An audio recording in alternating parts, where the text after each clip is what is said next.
Welcome into this edition of the Edgefield County News Podcast. I'm Tony Ballman. Thank you for checking in on this first Saturday of September 2025. I appreciate you listening. We are coming to you from the front porch of the Joanne T. Ransford Discovery Center in downtown Edgefield for this edition, when we're going to put a couple of upcoming events in the spotlight on today's podcast. We're going to begin our conversation with the director of a brand new play. As a matter of fact, it's the opening play of the 2025-2026 season for the Main Street Players. The Main Street Players is a community theater based right here at the Joanne T. Ransford Discovery Center and Theater. The Main Street Players have several productions that they do every year, and they're starting off this year with a play that is somewhat different. As a matter of fact, it was only produced on American soil for the first time in 2016. And it's an adaptation, stage adaptation of a very popular and award-winning 1983 film. I'm talking about Terms of Endearment. It featured Shirley MacLaine, Deborah Winger, and Jack Nicholson, all in Academy Award-winning roles. A script written by and directed by James L. Brooks, which also won Academy Awards, and the film itself won the Best Picture honors that year. Well, it was in 2007 that an American playwright, Dan Gordon, decided to adapt that play, along with Larry McMurtry's 1976 novel, into a stage play. It's only been licensed 63 times since the play was released, and one of those licensed productions is right here in Edgefield coming up at the end of the month. So, to spotlight that, our first guest here on the Edgefield County News Podcast is Jennifer Rachel Wood. She is the director of Terms of Endearment, and she joined me from inside the theater to talk about this most emotional production. Talk to me about why do you kick off as a director, as part of the board and that sort of thing? Why do you kick off this season with a play like Terms of Endearment? Well, I don't really think that a lot of people wanted that to be the case, but I was pretty insistent on directing this one particular play. I'm not really a director. I am more of an actor. However, I do have a bachelor's degree in film and theater from the University of Alaska Fairbanks, so it's time for me to shine, I suppose. I really wanted to do this. Several ideas were pitched. You were talking about the Wooten plays and stuff like that, and yeah, they did pitch those, but I was really insistent on doing this play. This play means a lot to me. Finding that there was a actual stage adaptation of it was fascinating because I hadn't been aware of that. I was, just trying to look around and saw several different plays that I was reading, but many of them have been done around this area, and this one hasn't. And that's what's the main attraction for me to it. It's a play that I love, based on a movie that I love, and it's being done probably for the first time in this area. They've never done it before here. So I really like that idea. I would like to see this theater move forward and not just rely on doing the same plays again and again. Throughout the years, we have a lot of repeats that they've done, which is a safety net. But I kind of like to push the edge a little bit more and see where we can end up. I figure if we're going to grow the theater, we kind of need to change with the times a little bit. And we need to do that in a way that we're promoting new ideas in this area, along with some of the favorites that we're going to offer too. Like, we're going to do, the continuation of the Four Old Broads play, which is going to be wonderful, and it's hilarious, and I'm really excited about that. But it's not doing the same play again. It is a completely different play, so that's an advancement, in my opinion. There's a lot of plays that go on in theaters that are so regionally close here. That's the same show. I'd like to see us sort of step away from that a little bit, just so that there's so many plays out there, that we could be doing. I'm not saying that they all have to be brand new that nobody's heard of before, but it would be nice for us to sort of vary the offerings a little bit, and that gives the actors a chance to do brand new roles that they maybe haven't acted in before. It gives us a chance to just do something different. Now, will that be successful monetarily? I don't know. But I don't really pick the stuff that I pick based on that. I pick it based on whether or not I think it's a good show, and this is a solid foundation, really good show. And this play, I would think, is a bit of a double-edged sword in that it is a brand, if you will, that a lot of people are familiar with, who Yes. they've seen the movie, they've sat there on their Sunday afternoons, they've watched it on cable or whatever, and yet it is also, as you said, it's kind of a new production that has not been seen in this area. So in a way, that's a double-edged sword, isn't it? It is.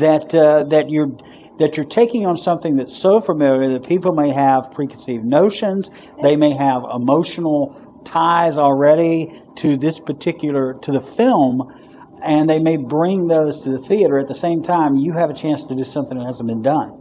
Yes, and that's where the casting is so important, because to me, if you cast it poorly and you're not meeting the expectations of the preconceived notions that they have, then obviously that could be a disaster. It could cause a lot of people to just give it a bad, review. But I feel like I got really lucky with the casting in this show, and I'm thrilled about that. I have now I have 7. I've added an extra role for somebody to come in that did really well during auditions that I didn't want her to not be a part of the show.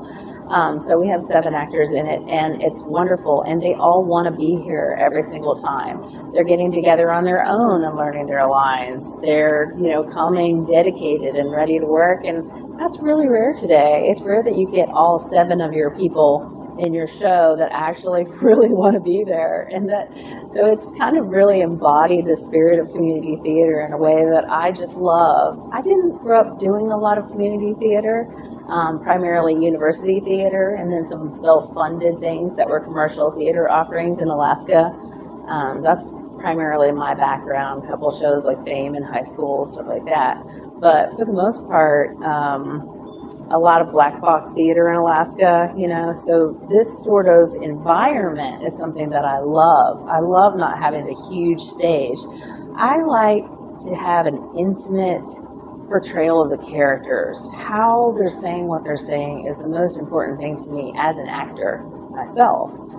So I do a lot more one-on-one work with people as far as what I'm trying to get out of them for the character. And maybe that makes me a little bit more controlling as a new director. And it's definitely a lot more work than normal because you're kind of going above and beyond to make sure that that line is said correctly in a way that maybe a lot of directors don't get the chance to do, because when you have, a show with 20 people or whatever, you're just happy when everybody comes and they have their lines and you can do the play. You don't maybe have time to do one, line at a time and get it just right. But we have that kind of time here for this. And the fact that they're working it on their own and then coming in and I'm just blocking it and then just kind of like tweaking little things here and there has just been a real godsend. I'm really thrilled that it's my first actual solo directing project. Would be this since I was in college. That's scary. I can attest to the fact that is scary when you're like, oh, this is on me as the director. Right. My name is the one that says director beside it. Right. And it is, and I remember going back to the first time I directed, you almost have that risk of being too controlling because you want it to be so perfect. Right. You don't want to come out here and just fall flat on your face as a director. And so but you are working with one of my favorite actors that I've ever directed and that I've ever shared the stage with as an actor, Betsy Wilson Mahoney. Yeah. Mahoney. She is a force. I said it before. She's a force of nature when she hits the stage. She really is.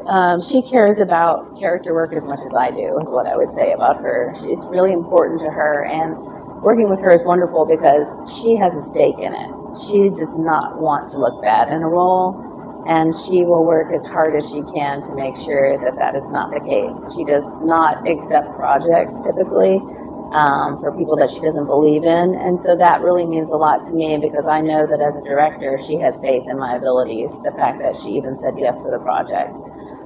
So I love that. But she and I worked together in Sordid Lives last fall here at the same theater, which was just amazing and fun. We got to play sisters in that, and we just both kind of have this little love affair with each other's work.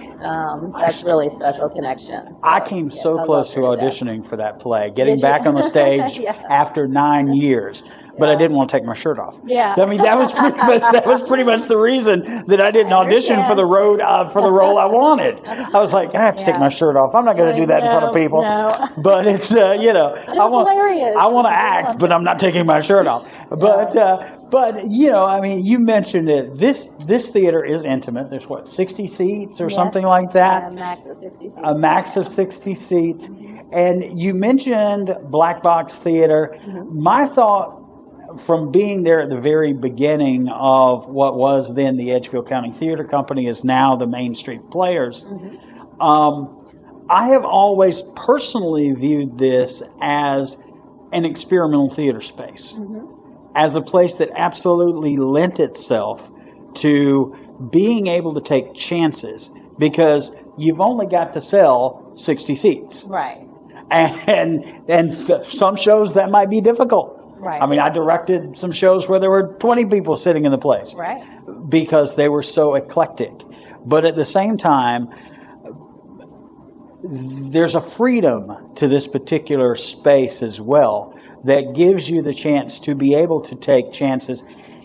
And I would say that even as familiar as the brand of Terms of Endearment is, it's a chancy play because it is such an intimate space. Mm-hmm. And your actors, there's only so much space between your actors and your audience, and that space has to be filled with authentic emotion. It does. And not only that, there's a lot of limited movement. Typically, this play is done with very, very pared down set. It's really just lighting areas that kind of separate what's going on, and that can be very confusing for some audience members, I would imagine, if it's not done just right. If there's not enough, character development given to that particular scene, and it can be very confusing for somebody in the audience. And that's something that we're trying to battle. What you got to witness tonight with us doing was we were kind of going over like our entrances and exits and things like that. And I know it's really early on to be doing that kind of work, but for this type of show, it's very important somebody knows where they're coming from and how quickly they need to get to the next part. Because typically in this, it's really, since it's lighting areas, you don't have a whole lot of blackouts. So you typically are going literally from one area to the next area to the next area on stage. And sometimes people are frozen on stage in their spot. Mm-hmm. And we've moved on to another scene because it comes back later. So it's a real interesting thing to do in a small space. You can't really have the blackout capability that you want necessarily, like on a big stage. But we're going to do the best that we can with it, and I still think it'll be a successful play here. But in terms of staging, you are taking a minimalist approach. We are taking a minimalist approach, yes. A lot of things that are doubled in what they are, that can be switched around to something else, that kind of thing. Efficiency is very important, especially in a stage that's only this big. When you're trying to do really it's 5 separate playing areas altogether. Mm-hmm. The hospital we've kind of merged into one, so it's really kind of 4 for this particular offering. But for anybody who's never been to the Main Street Players, mm-hmm. never set foot in the William Miller Bachnight Theater, mm-hmm. What would you say to them? What would you say to somebody who may be seeing this, listening to this, or whatever, and they're thinking about taking a chance to drive to Edgefield from Newberry, from Greenwood, from Aiken, to check out Terms of Endearment, which you said is a rare opportunity to see done on stage. Yeah. What would you say to them about this space, about this theater, and the way that theater is done in Edgefield? I would welcome them and tell them to come and try to have an appreciation for exactly that, the intimacy that you don't get to experience at a lot of theaters. That's something that's really interesting to me, to have somebody right in your face doing their lines. You don't get that everywhere, so it's kind of a new experience for them too. So I would hope that when they came, they would really appreciate the differences between that and seeing a regular play, an auditorium style stage that's set far back, You feel far removed from the actors. You're kind of watching it the way that a lot of like music concerts and offerings are done now, where you're really just there watching TV because you're so far away from the performer that you can't even really see them. You know, you can just see what's on the big screen that's next to them. That would be something that I would say, this is your opportunity to not have it like that. With the fans off, you could actually hear every single thing move in this room, which is also another experience. You know, you might have somebody with a cough or something going on, and that gets really interesting in black box theater, any kind of experimental theater. But I would hope that people that would drive all the way here would know what kind of show it is and would have researched it just a little bit. But for the people that don't and that end up here anyway, I hope that we have something to offer them as far as the emotional connection that they'll find to some of the characters. Everybody's had a run-in, I feel like, with that sort of mother-daughter relationship that's just like that. Oh, they're just knocking heads all the time. But it's done in such a humorous way that it makes it fun and endearing, just like the title of the play, you know. So I would hope that they would come away with an appreciation for a more intimate experience, and a good understanding of why this play is so successful and was such a great movie, and I mean, award-winning movie, you know. So I call it a 4-hanky play. What's your count on the hankies? I mean, it depends on the night. It is just, I'm thinking intermission, we need to hand out tiny packages of tissue because really it's brutal. I mean, it really is. And I feel like it's so relatable because so many people are going through cancer right now, not just with cancer though. There's a lot of loss involved in it. A parent losing a child. I mean, there's just a lot of emotions. There's relationships coming and going. Feelings are being hurt. But it's not all about that. And that's what I hope people take away the most from it. It's not just a play about the 4 hankies. You know, that's not going to be the only result that people will get out of it. I really hope they come and they have a good time and just kind of enjoy the humor that's there too. Because there's a lot of really good funny moments in this play. Typically, Main Street players, they don't really like to do dramas here in this theater.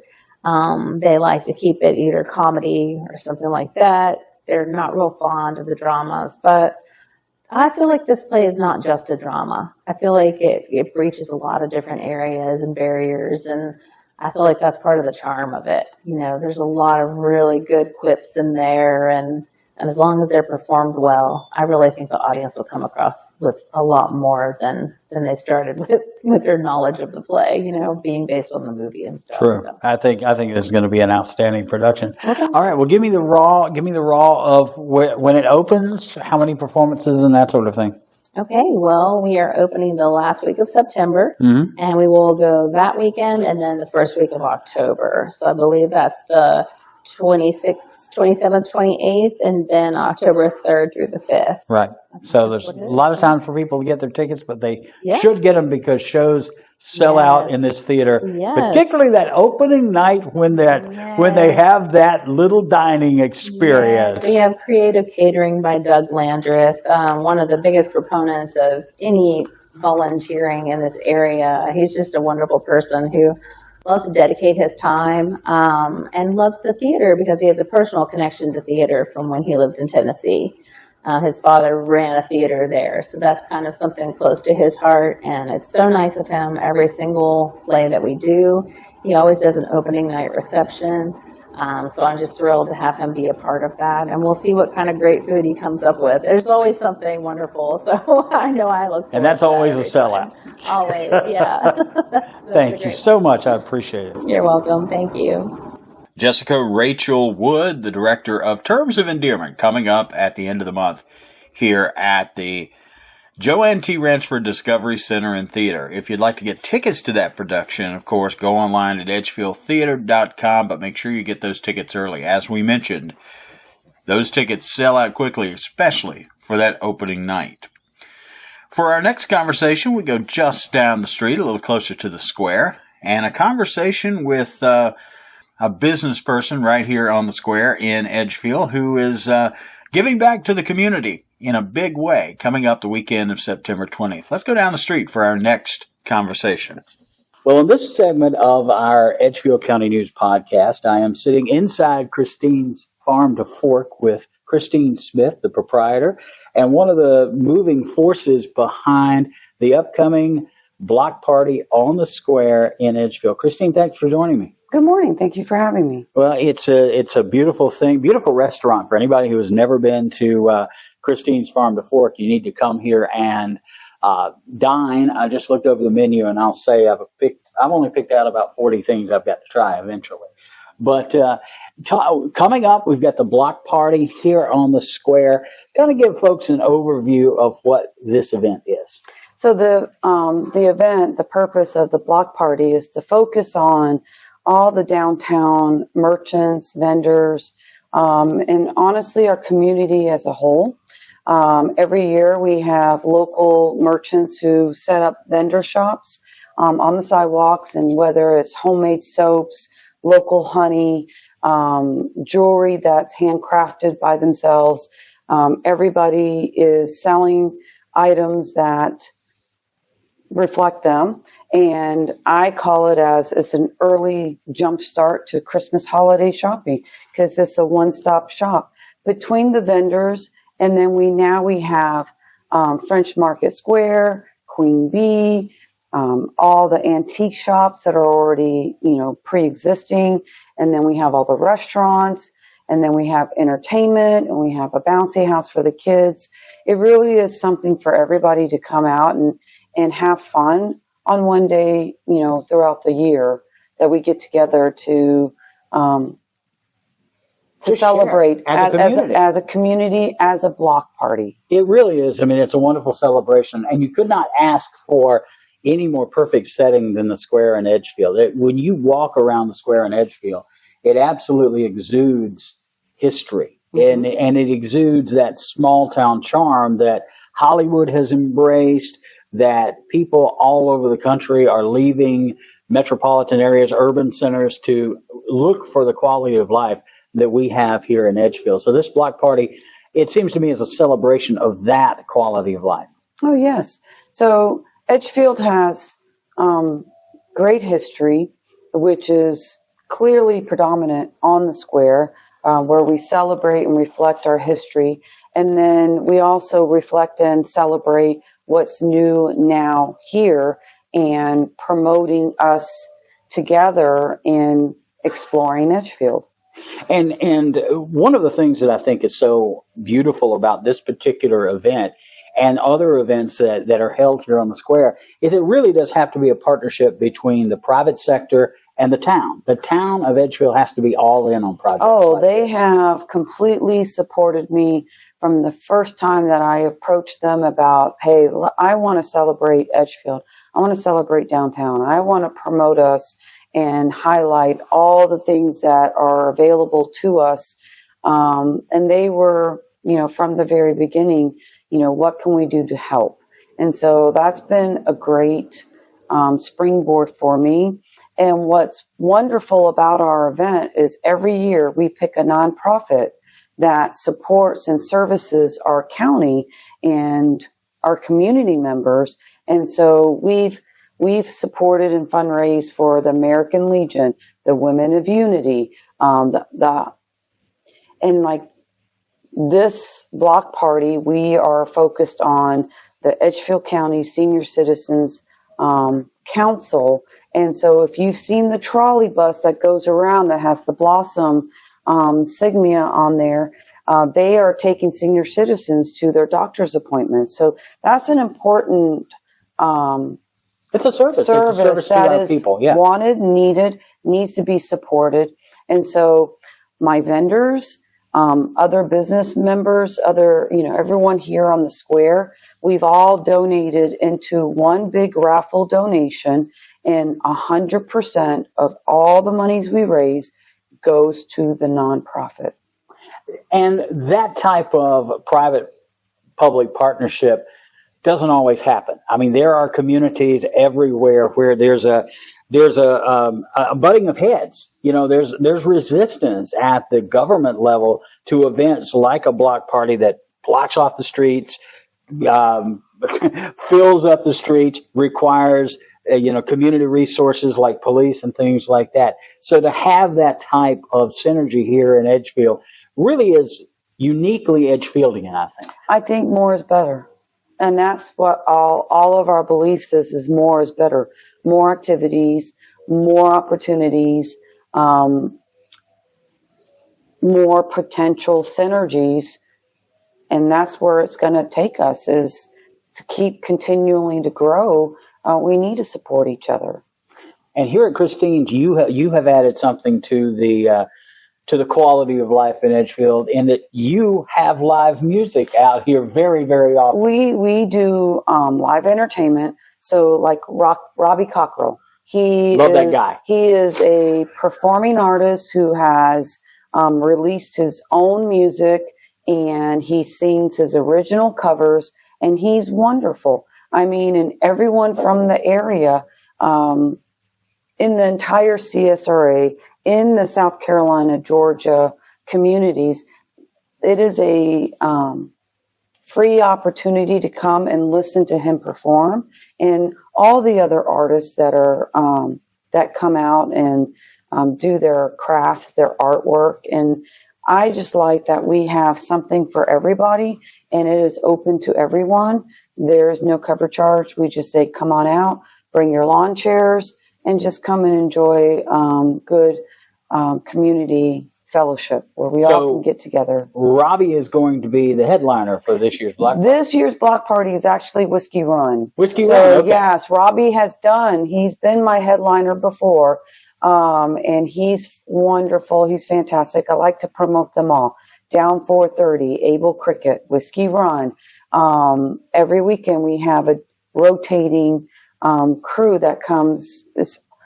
Henry and Henry Wynn, and then we have just multiple of people that have their love for the music. This weekend, Saturday night, is going to be Kyle Antone. So he's a local EMS instructor and also a musician who has also traveled all over the CSRA up to Nashville, and so his dreams and aspiration is to sing at the Grand Ole Opry. So, we're here to promote, and especially from everyone within our community. That's all I want to do, is promote us all. Well, if folks are listening early enough on this Saturday to come on out to Christine's, what time does the event on Saturday night? So Saturday nights always starts at 7, but the block party on September 20th, we have Josh Martin and his band starting at 11 a.m. So we'll have patio open for lunch. And then we'll have Able Cricket, then Down 430, and then Whiskey Run is our headliner. That's going to be so much fun. Why? That's the big question that I think a lot of people who maybe are sitting there like, we don't need that kind of hectic stuff. That's for big cities. It's not Edgefield. What do you say to why this type of thing is so important to a community the size of Edgefield and Edgefield County?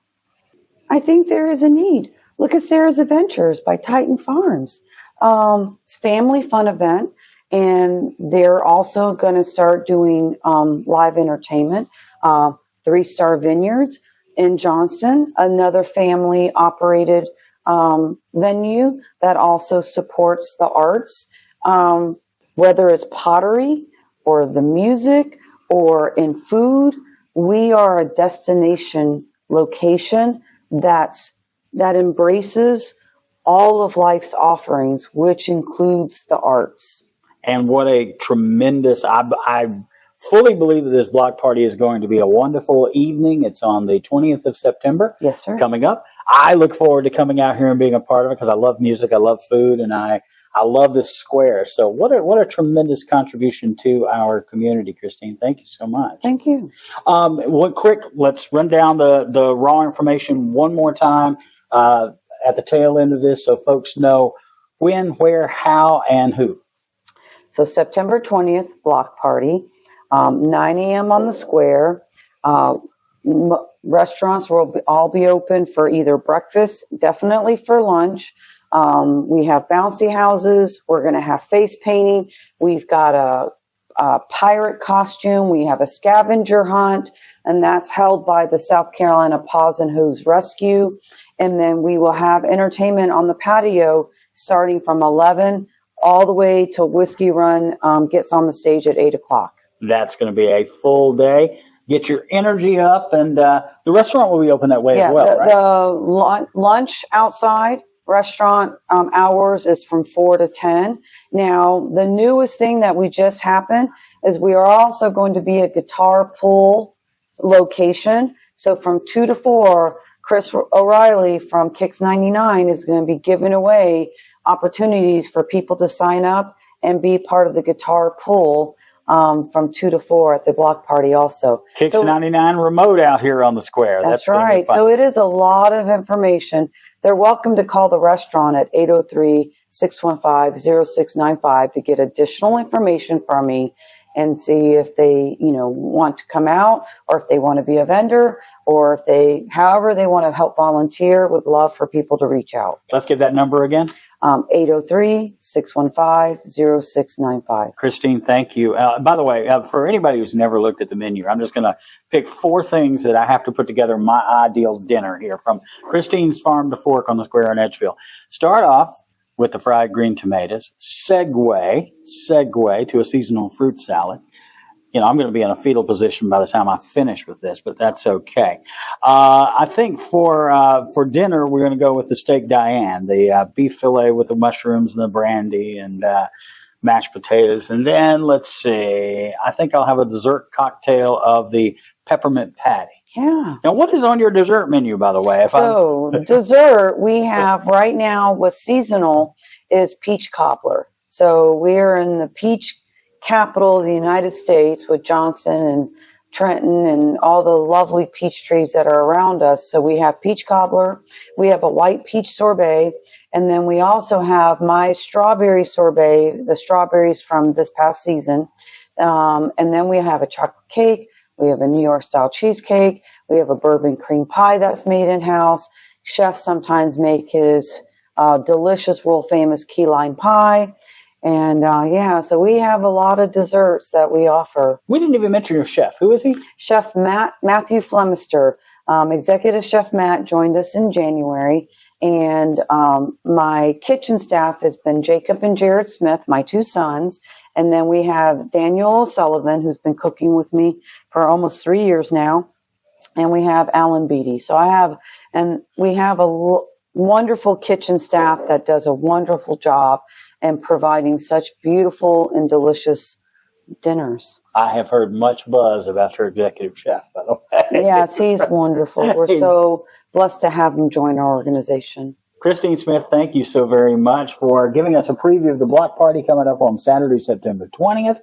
And between now and then, come out and work through this menu with me here, Tuesday Christine. through Saturday, 5 to 9. Going to be great. Well, thank you for listening to the Edgefield County News podcast. This is our Saturday edition, our second edition of this, but I do hope you'll join me next Wednesday for our next edition of the Edgefield County News podcast. And, of course, be sure to follow our page and all the news. Look for the feature story on the block party that's on our website at edgefieldcountynews.com.